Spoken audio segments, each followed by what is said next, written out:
as you know, the cow is New Zealand's great environmental enemy. If you listen to the Green Party and to that fringe of our society, which is relatively large, the cow is the despot of the New Zealand dairy, the dairy cow in particular, of our environment, destroying our waterways on a regular basis, and burping and excreting itself to, well, frankly, destroy the world. So it is prime enemy number one.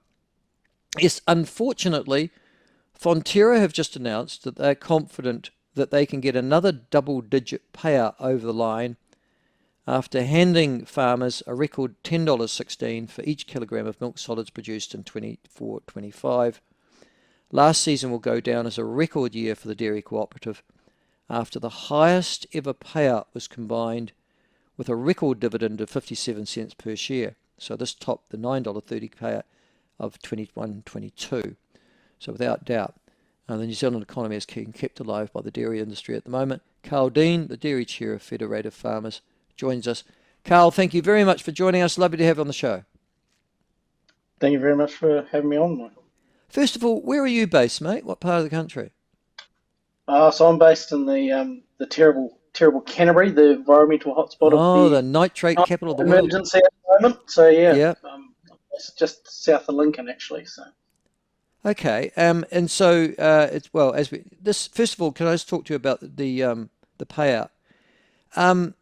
That was that what you were expecting? I mean, that's a record payout. That's good news, isn't it, for your entire industry?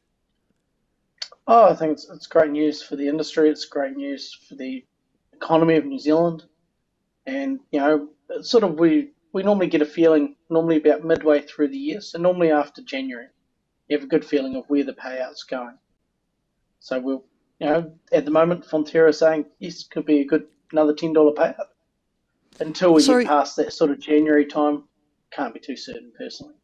no. Okay. Overall, a total of $10.73 a kilo was paid to farmer shareholders for a total of $16.2 billion in cash payments for farmers aligned with Fonterra.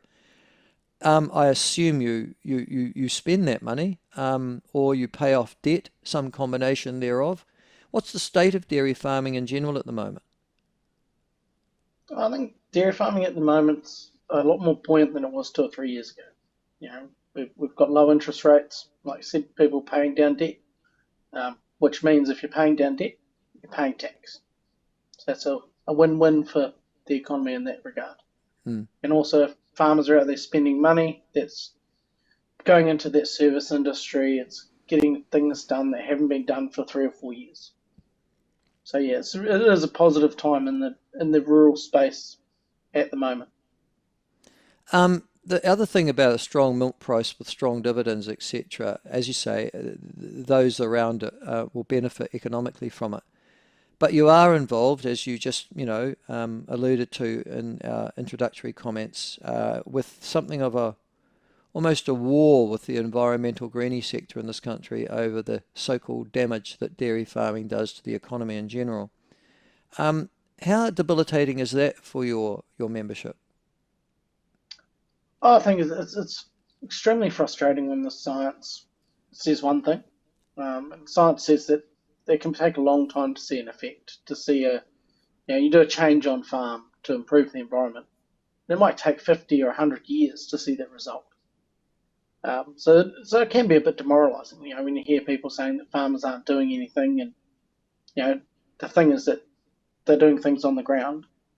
The big frustration at the moment is the amount of money being tied up by regional councils for consents. I was at an event on the weekend.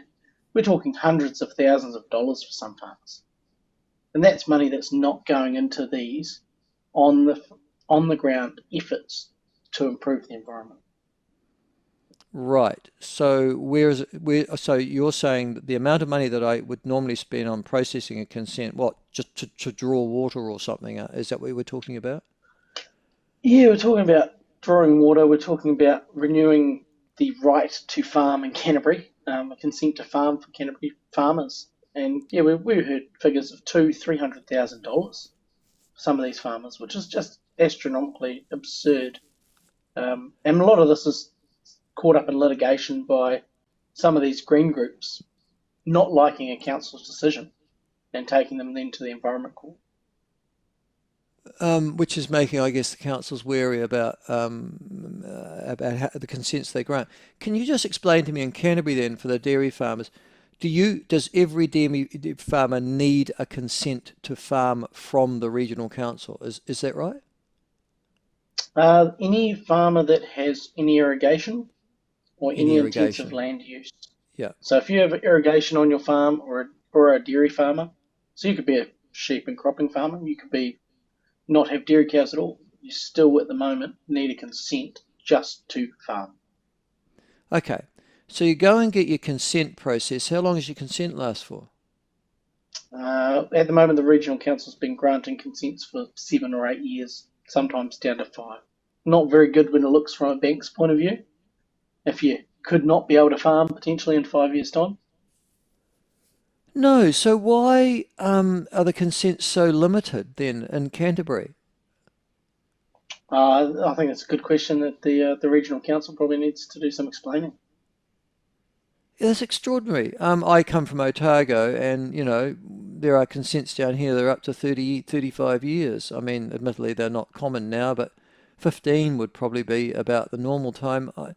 That means that theoretically, in 7 or 8 years, I have to go back, get another consent, or alternatively, there's no guarantee that I'll be granted that. Is that what you're worried about in Canterbury? Yeah, that's what we're hearing from a lot of farmers is the big concern and the big frustration at the moment. If you have to spend $70,000 or $80,000 every 7 or 8 years on the basis that you might get declined or become a publicly notified consent, it becomes a scary factor. Just on that, the Canterbury Regional Council is an odd beast. Regional councils are. They're largely dominated by urban, in this case metropolitan interests in Christchurch. So I imagine most of the councils, because of population base, would come from that sort of background. You've got a very strong green tinge to that representation in Christchurch City. Does that manifest itself in terms of regional council policies in rural areas in your neck of the woods? Oh, I think it does. It does have quite a big sway. I mean, you're talking that the split around the council table for the last 3 years, for example, has been pretty much 50-50 or 55-45. So it literally has been the urban leading the rural council in ways. And of course, it all depends on how the councillors direct the CEO and all that to operate. And if they're wanting to take a very prudent or letter of the law approach, defiance of the central government, indication of what's going to take place in the next, with the changes to the RMA. It's definitely been. There was a couple of hundred farmers that turned out for a meeting with Rural Nats and Minister Simmons on the weekend.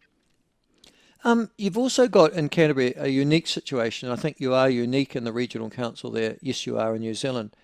We have actually got legislated Maori representation, or Ngāi rather than Maori, Ngāi Tahu representation on your regional council. Has that affected policy, or have you been able to discern any actually negative or positive effect from that yourself? I don't think there's been any. I don't think we've been able to see anything in that ourselves.